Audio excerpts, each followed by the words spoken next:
দেশের বেশিরভাগ আবাদি জমি এখন চাষ হয় সারা বছর। ধান, গম, রবি শস্যের পাশাপাশি শীত বা গ্রীষ্মকালীন শাকসবজিতে কৃষকের ব্যস্ততা সব ঋতুতে। তবে উৎপাদনের সকল তথ্য একীভূত না থাকায় বাজারে পৌঁছে না সুফল। আবার মধ্যস্বত্বভোগীর দৌরাত্ম্যে কৃষকের জন্য সরকারি সহায়তাও হচ্ছে বেহাত। এসব সমস্যার সমাধান ও আধুনিক কৃষি যুগের সূচনা করতে সরকারের স্মার্ট কৃষক কার্ড প্রকল্প। কৃষিমন্ত্রী জানান, এই প্রকল্প সফট করতে নানা দিক নিয়ে কাজ করছে টেকনিক্যাল টিম।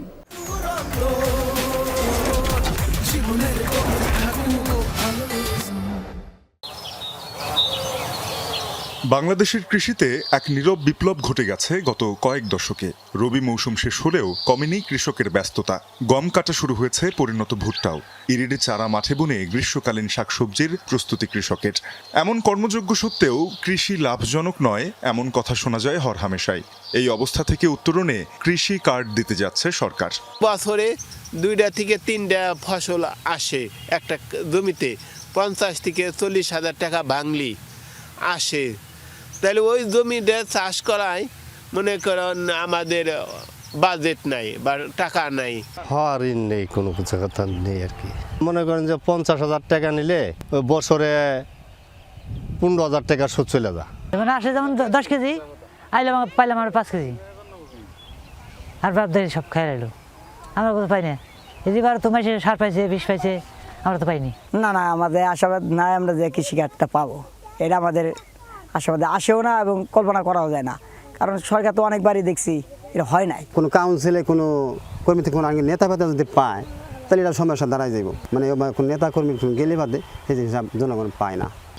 দেশে আবাদযোগ্য জমি 88 লক্ষ হেক্টরের বেশি, যার 2/3 2 বা 3 ফসলি। দেশের 45% মানুষই কৃষি উৎপাদন, পরিবহন বা বিপণনে জড়িত। এরপরও বাজার নিয়ন্ত্রণে বাধা এই বিপুল শ্রম ও উৎপাদনের সরকারি হিসেবের গড়মিল।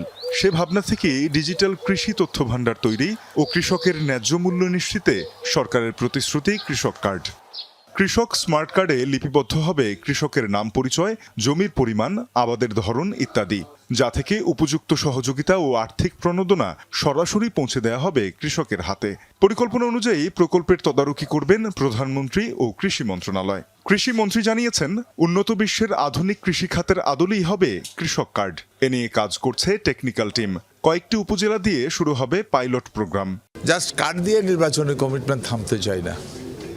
সত্যিকার অর্থে এই কার্ড যেন যুগান্তর ধরে ফার্মার্স বেনিফিটেড হয়। বেশ বড় একটা টেকনিক্যাল টিম কাজ করছে। একটা কৃষকের যতটুকু ম্যাক্সিমাম ডাটা সম্ভব আমি ওই কার্ডে সংরক্ষণ করতে চাই। ফার্মারের প্রাইস কন্ট্রোল, উৎপাদন, মার্কেট চাহিদা সবকিছু আমরা তখন অনেকটা কন্ট্রোলে নিয়ে আসতে পারবো। খাদ্যে স্বয়ংসম্পূর্ণ দেশ গঠন ও বাজার মূল্য নিয়ন্ত্রণে কৃষক কার্ডের উদ্যোগ কার্যকর হবে আশা সরকারের। তানজিম শাফিন, যমুনা নিউজ, মানিকগঞ্জ।